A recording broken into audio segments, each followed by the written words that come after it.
नमस्कार मित्रों, जय श्री कृष्ण। राधे राधे। भगवान श्री कृष्ण की कृपा आप पर बनी रहे। भगवान कृष्ण को भगवान विष्णु के 8वें अवतार के रूप में और अपने आप में सर्वोच्च भगवान के रूप में पूजा जाता है।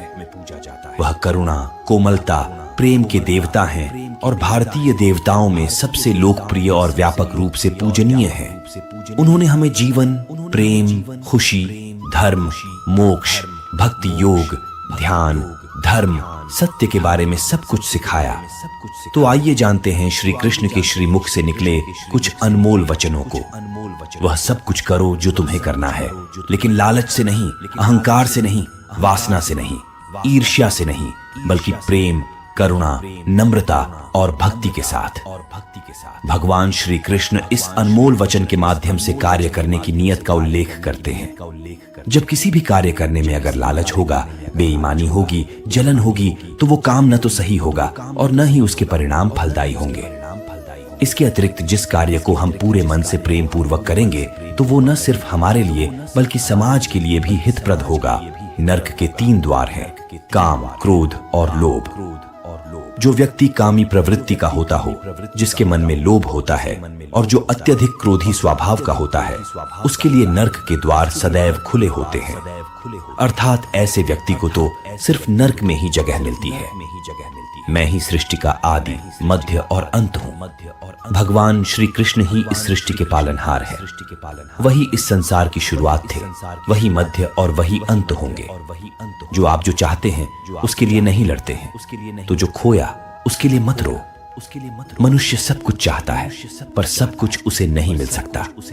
आपको जो नहीं मिला उसके लिए पश्चाताप मत करो, और जो आपसे खो गया, जो आपसे अलग हो गया, उसके लिए निराश भी मत हो। मैं सभी प्राणियों के हृदय में स्थित आत्मा हूँ। मैं सभी प्राणियों का आदि, मध्य और अंत भी हूँ। हर व्यक्ति श्री कृष्ण से जुड़ा है और श्री कृष्ण हर व्यक्ति से जुड़े हैं। वही हमारे आदि, मध्य और अंत है।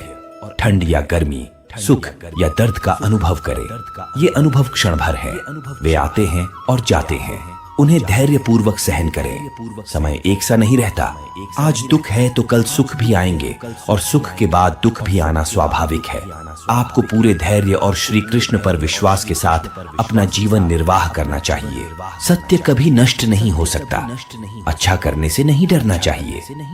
लोग अक्सर सच कहने से बचते हैं या डरते हैं, पर सत्य कभी छुप नहीं सकता और न ही कभी मिट सकता है। कितना भी छुपा लें, पर सच तो उजागर हो ही जाएगा। इसलिए जो बात सच पर आधारित हो, उसे करने या कहने और मानने से कभी नहीं डरना चाहिए। इस शरीर का मोह मत करो, ये तो माटी है, माटी में मिल जाएगा। अमर तो आत्मा है जो परमात्मा में मिल जाएगी।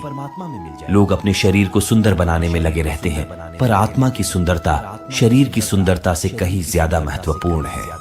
शरीर तो नश्वर है, मिट्टी ही तो है, तो मिट्टी में ही मिल जाता है, पर आत्मा अमर है। इसलिए आत्मा की सुंदरता पर ध्यान दो।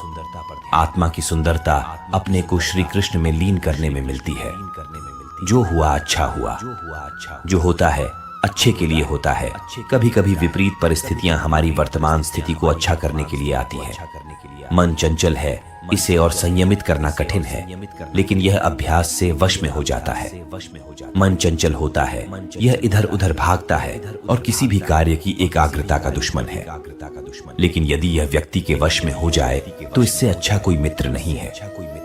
मन को एकाग्र करना जरूरी है, बस थोड़े से प्रयास और अभ्यास की जरूरत है। मेरे लिए न कोई घृणित है और न ही कोई प्रिय, न कोई निर्धन है और न ही कोई धनी। बस जो भक्ति भाव के साथ मुझे याद करते हैं, मैं उनका हूं और वो मेरे। श्री कृष्ण उन्हीं के हैं जो श्री कृष्ण के हैं। भगवान तो बस प्रेम भक्ति के भूखे हैं। जो भी उनकी भक्ति में लीन होता है, जो भी प्रेम से उन्हें याद करता है, वो सदैव उसका कल्याण करते हैं। मैं हमेशा तुम्हारे साथ और तुम्हारे आसपास रहता हूँ, चाहे तुम कुछ भी कर रहे हो। जब भी आप कोई बुरा कार्य करते हो या अच्छा कार्य करते हो, आपको लगता है कि कोई देख नहीं रहा, तो यहाँ श्री श्री कृष्ण कहते हैं कि तुम जो कुछ भी कर रहे हो, मेरी दृष्टि सदैव तुम पर है। इसलिए आप यह मत समझे कि आप अकेले हैं, आपके साथ श्री कृष्ण सदैव हैं। जो कुछ हुआ अच्छे के लिए हुआ, जो हो रहा है अच्छे के लिए हो रहा है, जो होगा वह भी अच्छे के लिए ही होगा। तो सकारात्मक रहो और अपना कर्म करो। आप वही हैं जिसमें आप विश्वास करते हैं, आप वह बन जाते हैं जो आप मानते हैं कि आप बन सकते हैं। हमारी सफलता और असफलता इस बात पर निर्भर करती है कि हम खुद पर कितना विश्वास करते हैं। व्यक्ति जो चाहे बन सकता है यदि पूरे विश्वास के साथ अपने लक्ष्य पर लगातार चलता रहे। जिस इंसान के चारों तरफ नकारात्मक लोग रहते हैं, उस इंसान का मंजिल से भटक जाना तय है। कहते हैं मन के हारे हार है और मन के जीते जीत। जिस प्रकार सकारात्मक विचारों से सफलता मिलती है, उसी प्रकार नकारात्मक विचार असफलता के मार्ग की ओर अग्रसर करते हैं। क्योंकि जैसा हम सोचते हैं वैसे ही हम बनते जाते हैं और अपने विचारों के माध्यम से ही हमें नकारात्मक और सकारात्मक परिणाम मिलते हैं। अपने अनिवार्य कर्तव्य का पालन करें, क्योंकि क्रिया वास्तव में निष्क्रियता से बेहतर है। मनुष्य ही एक ऐसा प्राणी है जो कर्म करता है, इसलिए कर्म करना प्रत्येक व्यक्ति का धर्म भी है। कर्म कार्य करने वाला व्यक्ति है, कर्मवीर कहलाता है। इसलिए कार्य करते रहना खाली बैठे रहने से हमेशा बेहतर होता है। जहां भी सभी मनुष्यों के स्वामी कृष्ण हैं और जहां अर्जुन सर्वोच्च धनुर्धर हैं, वहां भी निश्चित रूप से ऐश्वर्य, विजय, असाधारण शक्ति और नैतिकता होगी। श्री कृष्ण विष्णु जी के 8वें अवतार जगत के पालनहार और धनुर्धनों में श्रेष्ठ अर्जुन जहां होते हैं, वहां निश्चित ही विजय, असाधारण शक्ति और नैतिकता होती है। समय हमेशा चलता रहता है, कभी रुकता नहीं। यदि आज बुरा समय है तो कल अच्छा होगा। इसलिए आप बिना किसी स्वार्थ के सिर्फ कर्म कीजिए, फल समय खुद देगा। न तो समय रुकता है और न ही एक सा रहता है। बुरा समय हो या अच्छा समय, बदलता जरूर है। आज बुरा है तो कल अच्छा, और आज अच्छा तो फिर कल बुरा समय जरूर आएगा। सुख के बाद दुख और दुख के बाद सुख आते जाते रहते हैं। इसलिए इस पर हमारा कोई वश नहीं है, लेकिन कर्म पर हमारा वश जरूर है। आप सिर्फ कर्म करिए, फल की चिंता किए बगैर। समय आने पर फल जरूर मिलेगा। जो अहंकार से मोहित हो जाता है वह सोचता है मैं करता हूँ। जो अज्ञानी व्यक्ति होता है वो यह गलत फहमी पाल लेता है कि मैं करता हूँ, सभी कार्य मेरे द्वारा किए जा रहे हैं। ऐसा ज्ञान उसमें अहंकार घर कर लेता है। परंतु इस सृष्टि में जो भी हो रहा है वो तो प्रकृति द्वारा किए जा रहे हैं। अज्ञानता के कारण व्यक्ति में जो मैं का अहंकार जन्म ले लेता है तो उसका पतन होना निश्चित है। मैं किसी का भाग्य निर्माण नहीं करता, हर व्यक्ति अपना भाग्य स्वयं बनाता है। श्री कृष्ण कहते हैं कि वो किसी के भी भाग्य के निर्माता नहीं है, व्यक्ति खुद ही अपना भाग्य लिखता है। आप जैसा बीज बोएंगे आप वैसी ही फसल काटेंगे। आप जैसा कर्म करेंगे आपको वैसे ही परिणाम मिलेंगे। यदि विद्यार्थी मन लगाकर पढ़ाई करेंगे तो परीक्षा में सफल होंगे। इसलिए हर व्यक्ति का भाग्य तभी बदलेगा जब वो ऐसे कर्म करेगा। पृथ्वी, जल, अग्नि, वायु, आकाश, मन, बुद्धि और अहंकार, ये मेरी प्रकृति के 8 विभाग हैं।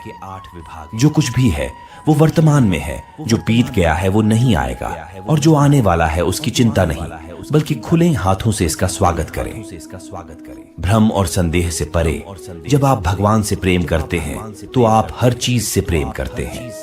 मन उन लोगों के लिए दुश्मन की तरह काम करता है जो इसे नियंत्रित नहीं करते हैं, और जिसने अपने मन को जीत लिया है उसके लिए मन सबसे अच्छा मित्र है। क्रोध में इंसान भ्रमित हो जाता है और भ्रम से बुद्धि व्यग्र हो जाती है और अपने गलत फैसले के चलते उसका पतन शुरू हो जाता है। जो कर्म में अकर्म देखता है और अकर्म में कर्म देखता है वह मनुष्यों में बुद्धिमान होता है। आप केवल कर्म के हकदार हैं, उसके फल के कभी नहीं। मनुष्य अपने विश्वास से निर्मित होता है, जैसा वह मानता है वैसा ही वह है। आत्मा विनाश से परे है, कोई भी उस आत्मा का अंत नहीं कर सकता जो अनंत है। बुरे कर्म करने नहीं पड़ते, हो जाते हैं, और अच्छे कर्म होते नहीं करने पड़ते हैं। ये प्रकृति है जो सभी गतियों का कारण बनती है। अहंकार से मोहित मूर्ख उस धारणा को धारण करता है जो कहती है मैंने किया। गर्मी और ठंड, सुख और दर्द की भावना इंद्रियों के अपनी वस्तुओं के संपर्क के कारण होती है। वे आते हैं और चले जाते हैं चिरकाल तक। आपको उन्हें स्वीकार करना चाहिए।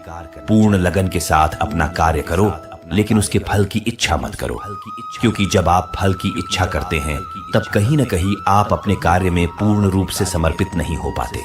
गति के लिए चरणों पर ध्यान देना आवश्यक है, किंतु प्रगति के लिए सदैव आचरण पर ही ध्यान देना चाहिए। प्रकृति द्वारा निर्धारित कर्तव्य का पालन करते हुए व्यक्ति ने कोई पाप नहीं किया। जिसका मन उसके वश में नहीं है, उसके लिए उसका मन शत्रु के समान है। हम जो कुछ भी हैं, वह हमने जो सोचा है उसका परिणाम है। हम अपने विचारों से बने हैं, हम अपने विचारों से ढाले जाते हैं। ऐसा कोई समय नहीं था जब मैं नहीं था, न आप, न ही इनमें से कोई राजा, न ही कोई भविष्य है जिसमें हम नहीं रहेंगे। अपरिपक्व लोग सोचते हैं कि ज्ञान और क्रिया अलग अलग हैं, लेकिन बुद्धिमान उन्हें एक ही मानते हैं। जिस प्रकार इस शरीर में रहने वाला बचपन युवावस्था और वृद्धावस्था से गुजरता है, उसी प्रकार मृत्यु के समय वह केवल दूसरे प्रकार के शरीर में प्रवेश करता है। बुद्धिमान इसके बहकावे में नहीं आते। न यह शरीर तुम्हारा है और न तुम इस शरीर के। यह शरीर तो अग्नि, जल, वायु, पृथ्वी, आकाश से बना है और इसी में मिल जाएगा। परंतु आत्मा स्थिर है। फिर तुम क्या हो? तुम अपने आप को मुझे अर्पित करो। यही सबसे उत्तम सहारा है। जो इसके सहारे को जानता है वह भय, चिंता, शोक से सर्वदा मुक्त है। कोई भी व्यक्ति जो अच्छा काम करता है उसका कभी भी बुरा अंत नहीं होगा, चाहे यहाँ या आने वाले संसार में जो पहले विष जैसा लगता है लेकिन अंत में अमृत जैसा स्वाद लेता है। यह सत्व का आनंद है जो स्वयं के साथ शांति से पैदा हुआ है। उम्मीद ही आपको रिश्ते में कमजोर बनाती है। उम्मीद का जन्म आपके मन में ही होता है। सभी स्वार्थी इच्छाओं पर काबू पाना पर्याप्त नहीं है। स्वामित्व और अहंकार को वश में करना भी आवश्यक है, जिसे तुम अपना समझकर मग्न हो रहे हो। बस यही प्रसन्नता तुम्हारे दुखों का कारण है। कर्म मुझसे नहीं चिपके रहते, क्योंकि मैं उनके परिणामों से जुड़ा नहीं हूँ। जो लोग इसे समझते हैं और इसका अभ्यास करते हैं वे स्वतंत्रता में रहते हैं। जो मनुष्य प्रकृति के गुणों से अनासक्त है और जो पूरी तरह से दिव्य ज्ञान में स्थित है, उसका कार्य पूरी तरह से परात्परता में विलीन हो जाता है। अभी निराश मत हो, क्योंकि तेरा वक्त कमजोर हो सकता है, तू नहीं। तुम्हारा मोह ही तुम्हारे दुखों का महान कारण है। आज वो तुम्हारा है, कल वो किसी और का होगा। इसलिए व्यर्थ का पछतावा मत करो। आत्मा अमर है, न तो इसे कोई शस्त्र काट सकता है और न ही अग्नि इसे जला सकती है। जल इसके तेज को बुझा नहीं सकता और न ही वायु इसे सुखा सकती।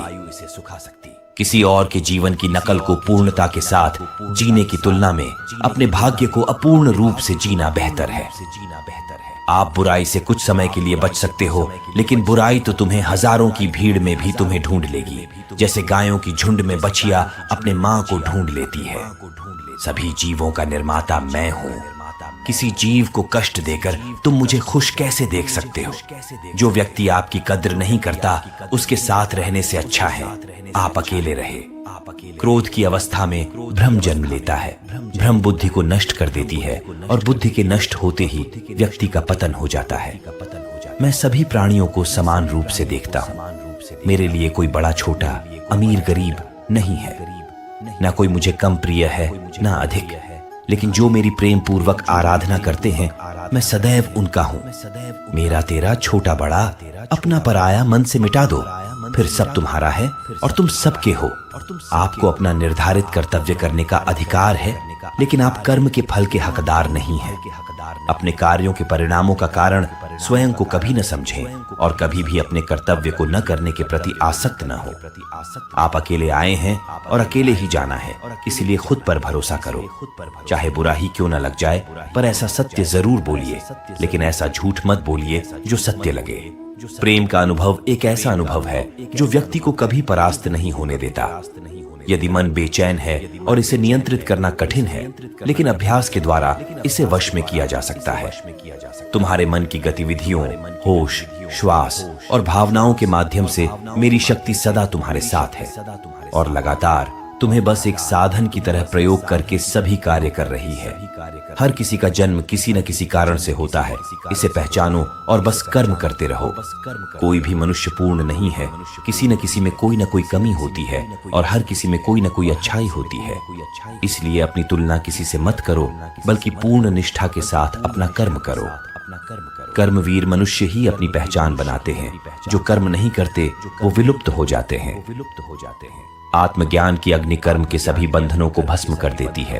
हे अर्जुन, जैसे धधकती आग लकड़ी को राख कर देती है। तू करता वही है जो तू चाहता है, फिर होता वही है जो मैं चाहता हूँ। तू वही कर जो मैं चाहता हूँ, फिर होगा वही जो तू चाहता है। मैं ना तो तुम्हारी महंगी भेंट से प्रसन्न होता हूँ, ना दिखावटी दान दयालुता से। अगर मेरे मन को हरना है तो मुझे प्रेम से पुकारो, मैं हाजिर हो जाऊंगा। अवास्तविक चीजों को लेकर मन में कभी डर पैदा मत होने दो। वो वास्तविक नहीं है, वह ना तो कभी था और ना कभी होगा। इसके विपरीत जो वास्तविक है वह हमेशा से था और उसे ना तो बदला जा सकता है ना कभी नष्ट किया जा सकता है। जो मनुष्य किसी अच्छे काम में लगा हुआ होता है, आने वाले समय में उसका अंत कभी बुरा नहीं होता है। मनुष्य अपनी 3 प्रमुख कृतियों द्वारा नरक के द्वार पर पहुंचता है।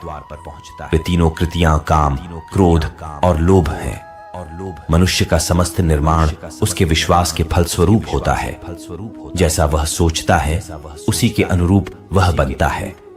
परिवर्तन ही इस संसार का नियम है। एक नजर में तुम असीम संपत्ति के मालिक बन सकते हो, दूसरी नजर में तुम दरिद्र बन सकते हो। एक इंसान के रूप में इस धरती पर तुम्हारे कुछ कर्तव्य हैं। अनिवार्य रूप से अपने कर्तव्य को निभाओ। किसी से सच्चा प्रेम होना शुद्धता और दिव्यता का प्रतीक है। जो कुछ भी हुआ है उसमें तेरा कोई योगदान नहीं है, इसलिए तुम्हारी सारी परेशानियां व्यर्थ हैं। हर चीज की शुरुआत मुझसे होती है और खत्म भी मुझ पर आकर ही होती है। इंद्रियों से मिलने वाला सुख सच्चा नहीं होता है। इंद्रियों का सुख पहले तुमको अमृत की मिठास देगा, लेकिन बाद में तुम्हारा विनाश कर देगा। तुम अपने जीवन को सार्थक बना सकते हो, लेकिन इसके लिए तुम्हें मेरी शरण में आना पड़ेगा। अगर तुम्हें मेरी बातें अटपटी लगती हैं तो तुम्हें अपने नजरिए को बदलने की जरूरत है। अभी तुम चीजों को उस तरह से नहीं देखते हो जिस तरह मैं देखता हूँ। अगर एक बार तुमने मुझ पर विश्वास कर लिया तो तुम्हें जीवन में कभी निराश होना नहीं पड़ेगा। एक बार जो मुझ पर विश्वास करता है उसको मैं कभी छोड़ता नहीं हूँ।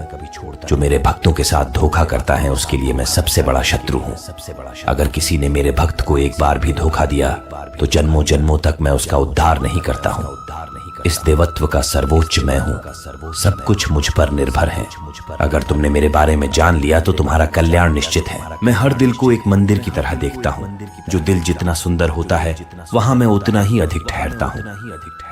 भगवान श्री कृष्ण के चरण कमल इतने पवित्र हैं कि जो कोई उनकी शरण लेता है तुरंत शुद्ध हो जाता है। इस दुनिया में तुम प्रेम सभी से करो, लेकिन पूर्ण रूप से विश्वास किसी पर मत करो। अगर तुमको भरोसा करना है तो केवल कृष्ण पर करो। मन बड़ा चंचल है, इसलिए अपने मन को स्थिर रखो, उसको कभी व्यथित मत होने दो। आपने जो कुछ भी किया वह आपके साथ एक दाग की तरह चलेगा, इसलिए अपने कर्म में शुद्धि लाओ। बुरे विचार मन को दुखी और परेशान कर सकते हैं, लेकिन जब आप कृष्ण में विश्वास करते हैं तो कृष्ण स्वयं आपकी सब परेशानियां दूर करने आते हैं। मैंने अभी तक तुम्हारे शरण में आने के प्रस्ताव को स्वीकार नहीं किया है, क्योंकि तुमने अभी तक पूर्ण रूप से समर्पण नहीं किया है। जब तुम शुरुआत करोगे तो स्वाभाविक रूप से तुमको असफलता मिल सकती है। कई बार तुमको गिरना भी पड़ सकता है, लेकिन इसका मतलब यह नहीं होना चाहिए कि तुम उस काम को करना छोड़ दो। एक समय आएगा जब तुम परिपूर्ण हो जाओगे और तुम्हारे सभी काम सफल हो जाएंगे। इस काम में मैं हमेशा तुम्हारे साथ खड़ा रहूंगा। मैं तुम्हारे हर छोटे बड़े कर्म में साथ दूंगा। तुम्हारा जो दिल करे उसको करो, लेकिन नम्रता और सरलता के साथ करना, अहंकार के साथ नहीं। एक उपहार तब शुद्ध होता है जब उसको सच्चे दिल से सही व्यक्ति को सही समय पर दिया जाता है और बदले में कोई दूसरी उम्मीद नहीं करते हैं। कड़े संघर्ष के बाद प्राप्त होने वाला सुख जिसने आपके दुखों का अंत किया है। ऐसे संघर्ष का पहला कदम आपको कड़वे जहर के समान लगता है और अंत में आपको अमृत की प्राप्ति होती है। इस तरह का सुख केवल मन की शांति से प्राप्त हो सकता है। इस धरती पर आने के बाद आपका मुख्य उद्देश्य यहाँ से मुक्त होना है। केवल वही मनुष्य मुक्त हो सकता है जो अपने कर्मों में दृढ़ संकल्प के साथ स्थिर है और सुख दुख को समान रूप से सहन करता है। जो मनुष्य अपनी आत्मा की बात सुन सकता है वह मुझसे बात कर सकता है और देख भी सकता है। अपने सभी कर्मों को कृष्ण पर केंद्रित होकर करो। आसक्ति को त्याग दो। सफलता और असफलता को एक समान दृष्टि के साथ देखो, क्योंकि आध्यात्मिकता का अर्थ ही होता है संभाव। वह मनुष्य जिसने घृणा को त्याग दिया, जो सभी प्राणियों के साथ समान व्यवहार करता है, जो सुख दुख और दर्द पीड़ा से अप्रभावित है, जिसके अंदर करुणा भरी हुई है और मन शांत है, उसने सही मायने में मुझे प्राप्त कर लिया है। यही वह मनुष्य है जिसको मैं सबसे अधिक पसंद करता हूँ। इस विशाल संसार में तुमको केवल कर्म करने की छूट है। इसके अतिरिक्त फल की इच्छा और स्वार्थ सब निरर्थक है। ये सोचकर कभी किसी काम की शुरुआत मत करो कि इसका तुमको कोई फल मिलेगा। बिना किसी लालसा के कर्म करो।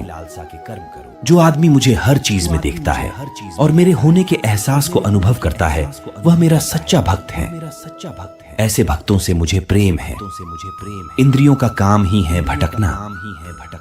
जब कोई मनुष्य अपना मन उनके पीछे छोड़ देता है तो समझ लीजिए कि उसने छेद वाली नाव में सवारी शुरू कर दी है, जिसका डूबना तय है। ऐसा कोई नहीं है जिसका सदियों से अस्तित्व है, और ना ही ऐसा कोई है जिसका सदियों बाद अस्तित्व रहेगा।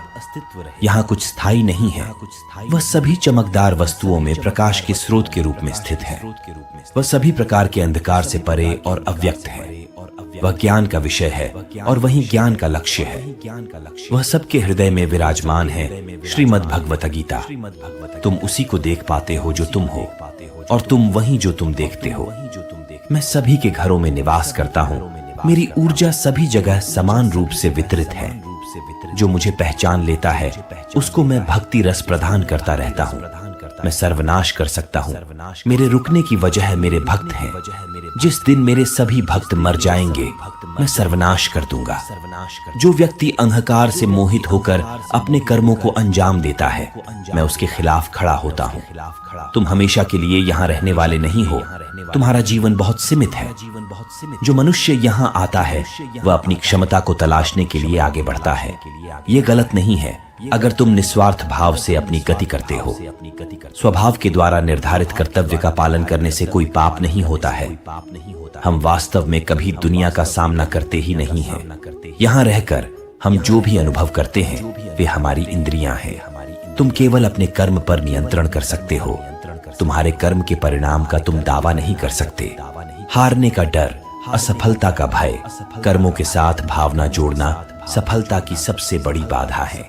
ये विचार मन को अस्थिर कर आपकी क्षमता को लुटता है। मनुष्य को निडर, शुद्ध और आध्यात्मिक बनना चाहिए। जीवन का आनंद लो, उदार दिल से बातें करो, किसी पर क्रोध मत करो, किसी का अहित मत सोचो, सभी के सद्भाव के साथ पेश आओ। कर्म का नियम कहता है कि प्रत्येक घटना का एक कारण और प्रभाव होता है।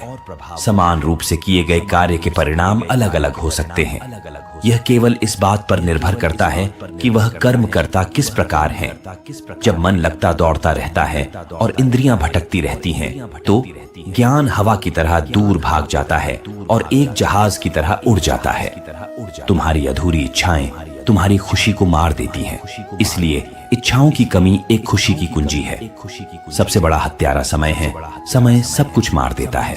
शांत मन, नम्रता, संयम और पवित्रता मन के अनुशासन है। मन चंचलता से भटकता रहता है। ये तुम्हारी एक नहीं सुनेगा। हर बार जब मन गलत व्यवहार करता है तो मन को अपनी बुद्धि से मध्य स्थिति में लेकर आओ। मित्रों, इस वीडियो में इतना ही। मुझे आशा है कि आपको श्री कृष्ण के अनमोल वचन वाली वीडियो बहुत ज्यादा पसंद आई होगी। मित्रों, आपको ये कृष्ण वाणी अच्छी लगी हो तो वीडियो को जरूर लाइक करें और चैनल को जरूर से सब्सक्राइब कर ले, जिससे हमारी आने वाली वीडियो आपको मिल सके। तो मिलते हैं अगली वीडियो में। धन्यवाद।